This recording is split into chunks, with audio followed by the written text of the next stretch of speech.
Okay. Yeah. Are we? Did you see what it was already? No, I didn't see that. Okay. Okay. All right. Should we let Steve clap today? No, you get to clap. It's like usual. All right. We ready? Unless you want me to answer or ask the questions and you answer them. No. Okay. Okay. Ready? Hi, everybody. This is Trevis from Thrive Fitness, and we are here that time. We are here today with our 50th episode. It's a very special day. We are at Performance Chiropractic in Wilder, Kentucky, and we have a guest today, Dr. Steve Hannigan, who will be joining us for our question and answer session. So we will have 2 people responding. 3 people. And also, today is another very special day because it's Jerry's birthday. So we like to wish him a happy birthday. Thanks, Tree. We were going to sing, but Steve. he said no. It. But we might sing at the end. We'll see. We'll see if we have enough time. Okay. So, today, we're going to start off with our random question of the day. I will ask the both of you. Okay. If you had intro music, like, you go to the Reds game, and when the batters get up, they play a song. What would it be? That's a tough question. My mind... Now, you've had a while to think about this. Yeah, I have. What's your answer? No, I'm not doing that. Come on. No, go ahead. But we just got the question. Okay, Steve, do you have anything? Yep. Okay. Simple Man. Simple Man. By Nice. Shinedown. By Shinedown, not by Leonard Skinner. By Shinedown. Oh, yeah, by Shinedown. Good. I like that. Yeah. That's See, I was a baseball player, so I've thought about this. This is on my mind a lot. Right. This isn't anything new for you either. Nope. Okay, Mr. Scarlato. Jeez, Beats. I really don't know. Oh, my word. I guess I have to think, like, if I'm thinking current. Mm-hmm. Man, I don't know. That's Really? tough. Yeah. Really? There's just so many songs that like just roll through my head that Okay, throw one out there. throw one out. Mm-hmm. I guess I'd have to go with some sort of Shinedown as well, and it would probably be. I think yours would be Shinedown too. Oh, it is. Actually, now that I think about it, and I think I know what you're going to say, so I'm not going to say the same thing. I know what you're going to say. Oh, no, maybe not. I know what you're going to say. So, Watch him say it. I guess I'd have to go for Asking For It by Shinedown. Most people might not know that one because it's on their new album, and I don't think that it's out on the radio. Yeah, it is. Is it? Mm-hmm. Okay. Mm-hmm. Yeah. Nice. All right. Mine's a yours? Shinedown, too. Yeah. State of Mind. Ooh. Oh, that's a good one, too. Yeah. Ooh. Yeah. Yeah. That's a good one. I like Yeah. it. I like it. Yeah, so, well, Well, that's we have funny. Shinedown fans here, it seems. Apparently. Okay, very good. All I right. was just trying to follow the crowd, really. Oh. All right, so Copycats. our first question is from Robin Rubish, former nutrition client who's still, thank you, Robin, for following along and always coming through with a question. Monster drinks. Someone at her job brought her this monster drink and said, hey, this has 0 sugar, 0 calories. What's wrong with it? Mm-hmm. Why are people so against it? So, So I sent you the picture yesterday. I didn't actually look at the drink. Yeah. All I can do is assume what's in it, right? Yeah. And if it's zero calorie, the first thing I can assume is that it has artificial sweeteners, at least one, probably up to 2 or 3, right? So I can definitely assume that much. So if we're looking at it strictly, and we're not going to look at it strictly from this standpoint, but if we're looking at it strictly from a 0 calorie standpoint, right? Yeah. Then the 0 calorie myth is that it's 0 calories, so it doesn't affect your body in any way, right? Correct. But if you look at anyone who goes from drinking regular Coke to 0 calorie Coke, there's not going to be any drastic change in weight because the 0 calories is still going to affect your body the same way. Right. Mentally, both like your body's still going to react to it because it thinks that it's sugar, and then number 2, like as far as how it digests it and how your body reacts to it, it's still going to be the same. Right. So that's number 1. What are your thoughts about the stimulants in it? Well, I guess first on the sugar thing, yeah, the research shows that artificial sweeteners still cause weight gain. It doesn't. There is no advantage really to weight or anything like that, and they're starting to see that it actually isn't really helping with the diabetes or sugar levels as much at all. as they thought that it would either. So on that aspect alone, I would say negative. Sure. But on the stimulants, I couldn't see the entire label. I'm assuming I know there's caffeine and definitely, a lot of it. Right. I'm assuming there's probably guarana in it, or and I'm not sure what else. Right. Good chance there's niacin. Yes. Good chance there's maybe 2 or 3 other stimulants in it. Right. So, caffeine in small doses is okay. Specifically, the research shows that if it's in sustained amounts throughout the day and low levels, it's okay.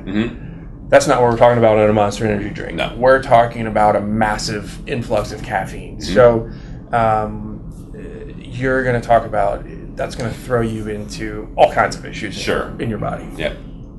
And I think, and we've talked about this a couple times, a lot of caffeine and how much you can actually take in without it really messing your nervous system up too much depends on how well you metabolize it, right? So some people can drink a pot of coffee in the morning and not really affect them much, at least from feeling like they don't get jittery, they don't get shaky. And then some people drink like half a cup and they're just done for, like forget about it. So that definitely plays a huge part too. That's a genetic trait. That's a gene. Yeah, definitely. There's nothing you can do about that. Right. That just is what it is. But yeah, from a stimulant standpoint, it's if you look at the amount of stimulants that are in it, I just don't know that in the long term. If you have one every once in a while, if that's what you like, that's fine. It's not. That's fine. I drink coffee. I can't tell you you're a bad person because you want a Monster Energy drink. However, just like with all the stimulants in it, I just don't know that long term it's something that you want to do to your nervous system. Absolutely. And I guess it comes down to what's the goal of drinking it at the same time too. Right. Can you put something else in that may give you the same effect? Right, yeah. If you're just trying to look for some energy boost, there's a lot of different options versus a massive dose of caffeine and these other whatever stimulants else is in it, and really all the chemicals and all the other junk in it. And what that really does to your body, it kind of creates a perpetual cycle where you're gonna continually need these things because you're spiking up, spiking down rather than going for a more level approach. That's a good point. Trevi? On top of all the artificial sweeteners, you need to eliminate those and get them out of your diet. They're linked to cancer. They play, as far as weight loss, a funny role in your brain. Your brain is looking for the caloric intake from the sweetness in the drink, and when it doesn't get that, then it makes you, they've done studies where it shows that it makes you crave that more and more and more. So, artificial sweeteners are not not healthy. They still fire the stimulation in the brain that you are eating something with sugar in it. Right. And it's actually they're starting to show it's actually firing insulin out of your pancreas, which is then lowering your blood sugar, which then causes you to eat more. Which is the same thing that sugar does. Right. So it's completely counterproductive. So you're getting 0 calories from that specific joint or that specific drink, but then your sugar's crashing and you have to eat more. And you have to eat more. Which means you're tired, you don't feel good, and then you need more food. Comfort food, yeah. And you're going to go for another sugary thing because you are. It's a spike up and down. You need something so quick. You have to get it back up. And it's just over and over. Yeah, that's a good point. All right, good answer. Good question. Good question, Robin. There you go. Great one. All right, question number 2 is from Laura. Laura Robinson. Anyway, she was told by someone that running stairs was great for building calf muscles, and that running down the stairs is easier on your knees. Is this true? I know for a fact running downstairs is not easier on your knees. Just biomechanically, it's significantly more difficult, specifically depending on the speed, etc., the slope of the stairs, blah, blah, blah. However, But yeah, you are, because to run downstairs, your knee is translating way over the ankle, which is driving a lot more pressure through the patella of the kneecap and really putting a lot of stress on that. And then on top of that, a lot of people will allow their knee to deviate in or allow their foot to deviate out, which then just screws all kinds of stuff up. So no, running downstairs is not easier on your knees whatsoever. And does it build your calf muscles? Running upstairs?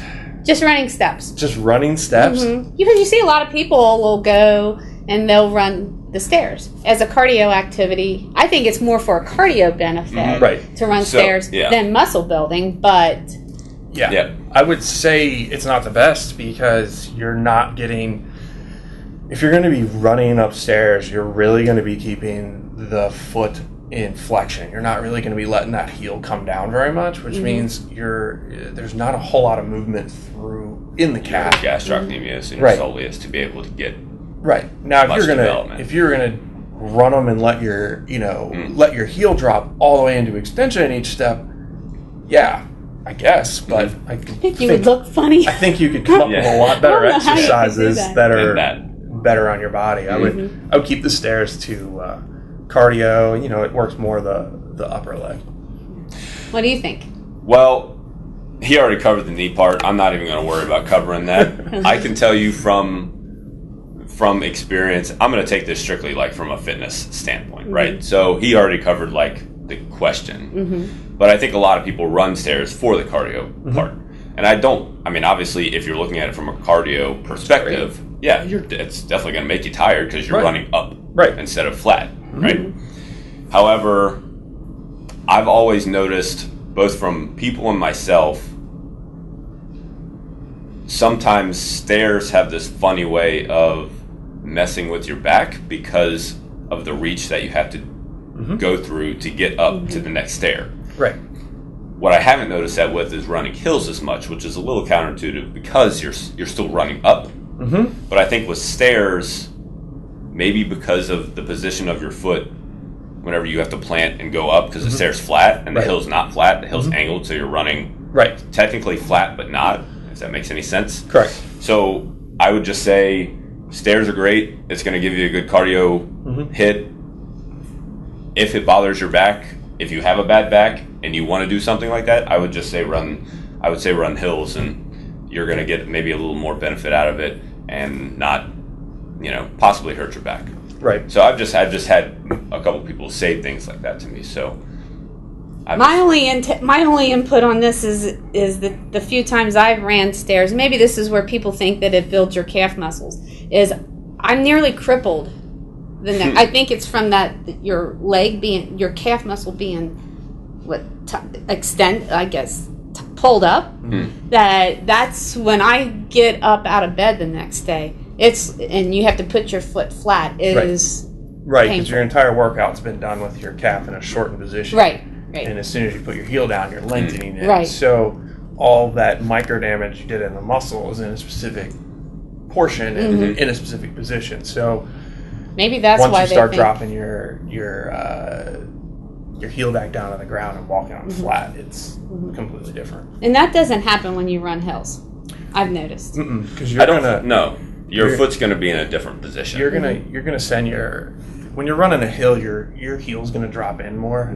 You're not worried about tripping over the next step, and you can actually get a better stride. It's not based on the length of the step, so you're able to let that essentially load that calf and get a little bit more drive out of that, and you're working it better.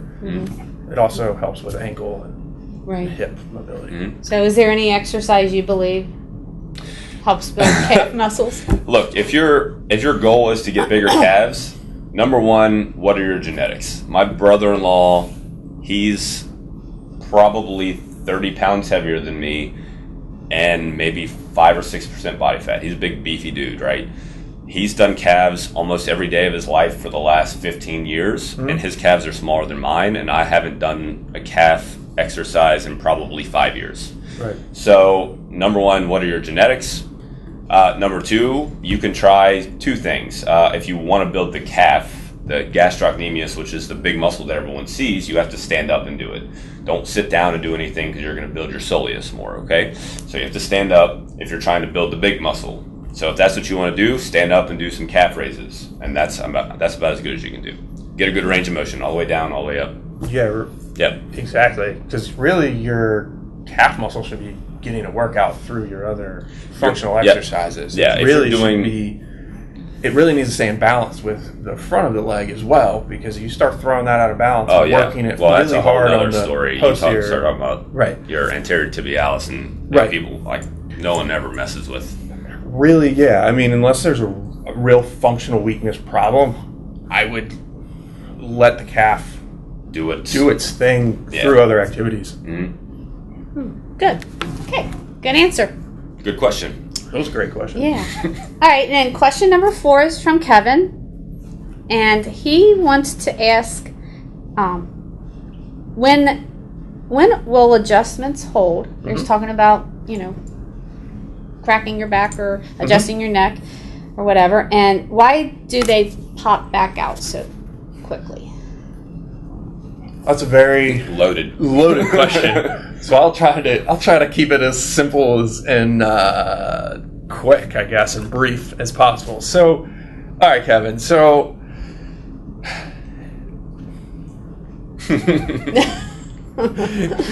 all right.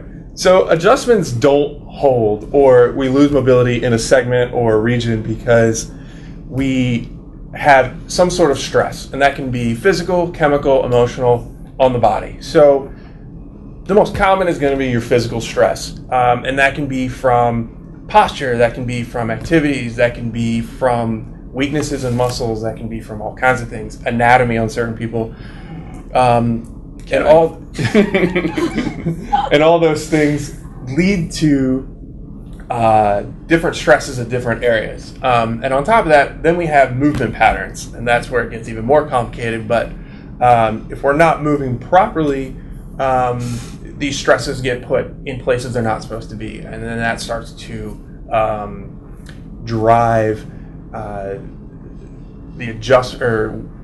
the need for an adjustment, a restriction in a motion segment, either in the spine or a joint or an entire region. So really working on mobility and stability are the key things to that.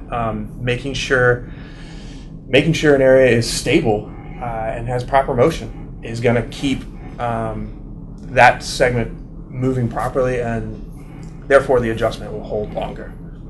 What else? What was the second part of that? That's it. Why they pop out so quickly. You kind of answered. Yeah. Okay.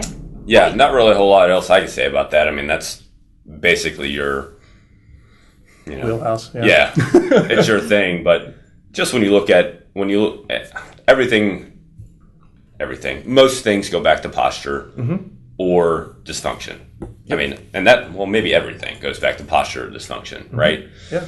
Whenever you sit in a position for a period of time, or you do something for a period of time. So most people have been in their careers for, like, especially you talk about 40-year-old plus, like you've been in your career for 10 years, 15 years, whatever it is. Right. So that means whatever it is you're doing, you've done for a long time, whether it's sitting, working on a conveyor belt, cutting wood, whatever it is, it's the same motion. And that motion or movement or non-movement is what is causing things to lock up. Right. And then out of balance. And then the musculature around it is getting stiff, which is causing it to stay. Right. Yeah. Yeah. Kind of you create these muscle memories and from these repetitive activities day in and day out. And go on. I'm listening. And I guess typically in our society, these muscle memories are sitting at a computer and, we're looking down, or we're looking one direction, or we have our arms out, we're holding the mouse. And, over time that causes shortening and strengthening of muscles in one direction and weaknesses in the other direction. And that puts that abnormal stress. So I have a question.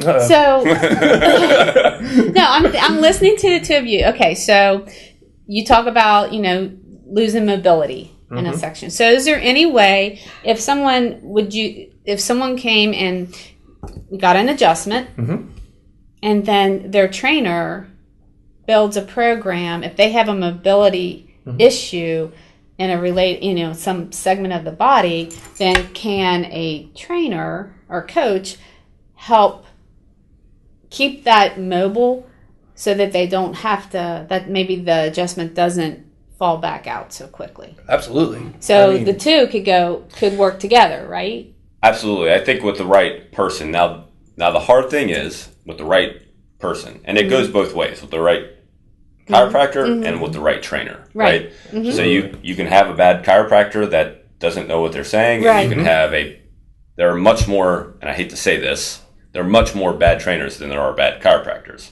and there are many more bad trainers than there are good ones. So now that I've said that, if you have a good chiropractor and a good trainer, then there's no reason that you should be able to not eliminate, but I guess shore up any issues that you do have. Absolutely. Yeah. Yeah, because really on my end, I find the deficiency of whatever that is. My job is to get the motion back in that segment or region, whatever. The second aspect is going to be to start to work to recreate the proper motion patterns and start that stabilization process. Get the abilities back of whatever muscles or segments that are weak or not moving properly. After that, once we've kind of, I guess let me take a step back. So you need to have a skill, you need to have strength, and you need to have the endurance in an activity to be able to maintain motion or, I guess, health or even the mobility in any of those areas. So, getting that skill and retraining that skill is my job. Starting the strength is also my job. And then after that, once they've gotten that skill and the strength, we put them into endurance at home to start working on these exercises. And then that's when, once they have those three things going, then they can work on taking that proper movement pattern and applying it back to, now let's fully strengthen all around it and really stabilize the entire structure or movement pattern. And that's where it really starts to tie in very well. And yeah, they need to work together. I mean, really, if you just leave and you just learn that skill again and you just get that motion and you don't restabilize with strength training or anything like that or a specific program, it's not going to stay. You two have done a very good job for me, because when I first was having to get my neck adjustment, it would hold a couple of weeks and it would be right back out. And now I'm pretty much can go almost 2 months at this point, because I think I had structural issues with it that I feel have been strengthened or corrected, and I find that it does stay longer now than what it did initially. Well, I think the important thing is, when you're dealing with professionals, is and it's hard for professionals to do this, especially I think professionals that work for themselves, because then that's like extra bullheaded, but you don't I wouldn't know. That's another go story. Ahead. That's another story. Absolutely. But you, so the people that you work with, they can't be afraid to listen to someone else. They can't be afraid to be told, like, what you're doing may be hurting what they're doing, or these are the things that you should be doing to help this person get to where they want to go. Right. If you don't, I mean, if that person's not willing to listen, then it's like, then that's not a good. Even if they're good, fit. even if they do their job well, but if they can't work with other people, then you just have to. Right. You have to make a decision. Right. I thought what was interesting, to your point about endurance and strength, my mind goes straight to runners. So a lot of times runners will say, I don't have any pain until 10 minutes, 5 miles, 8 miles, whatever it is. So there's nothing wrong with me. It's just I get to 8 miles and then I start to hurt. Right. That is their strength and endurance breaking down completely. It's because you can't get to, you get to 8 miles and your body's like, that's it. Right. You've burned through your normal motion pattern. You've burned through whatever compensation you have to your failing motion pattern due to your fatigue. And at that point, your mechanics have depleted to a point where you're actually causing damage. Yeah. And then that's where you're starting to get that pain. And that's very, very, very common in runners, particularly because runners do not cross-train very much. They only work specific sets of muscles over and over and over, and they don't do proper rest. So because they run, and then they run, and then they run. Yeah, and they only work one plane of motion, always, and there's not much put on recovery, rest, and proper strength building, and making sure that endurance is there to make it through the race that they want to do. Yeah, that's a good point. I think runners, it's just like baseball, like back in the day. Like you don't want to lift weights because you get bulky and you get muscle bound or whatever you want to say. So you get that mentality that like if I start to lift weights, I mean it's gonna, again, if you go to someone who's right, they're not gonna train to be big bulky. They're gonna train you to run. Like if that's what you want to do, you're gonna do lifts, you're gonna squat, you're gonna do these things. You're just not gonna get big and bulky. Right. So.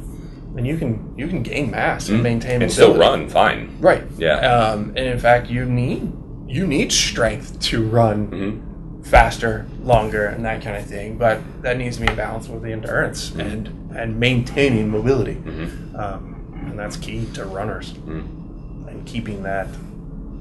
I get hurt. I don't start hurting until X. That kind of thing. Right. Okay. Good answer. Okay. All right. Good question. Good question. Great question. All right, that's it then for today. We covered them all. Cool. Awesome. All right. Sounds so good. Thanks, Steve, for joining us. Yeah, thanks for our having 50th episode. And me. Yeah, number 50. That was fun. Yeah, it was good times. Yeah. I like Maybe the we'll questions. do it before number 100. Yeah. Yeah, we should do it again. Yeah, we'll do it again before 100. How does that sound? Yeah. Okay. All right. So thanks, everyone, for the questions. We got any announcements to make? Our workshop's up. Our workshop. Is up and can be viewed. Yes. Right. Yeah, it's up on YouTube now. If you guys want to check it out, Trevis talked about stress foods that help you fill in the gaps whenever you're stressed. And then Sharon talked about meditation, again, stress again, but how meditation affects stress, and then how you can use it throughout the day, more than just like sitting there crossing your legs and humming to yourself, like how you can sit at your desk and get yourself together for a second. So, right. Okay. Yeah. All right. So if you have any questions, we send them. If you have any, I hope you have some questions. Send them to me at Treves, TREVES at thriveforstrength.com or at the Thrive Pack. And Steve, you want to throw out your contact information for the... Yeah, absolutely. If you have any questions for me, you can certainly email me. My email address is Dr. Hannigan at performancechiropractic.com, and I'd be happy to answer any questions related to this or related to anything else. okay. All right. Have a great weekend. Thanks. Nice job. Good job.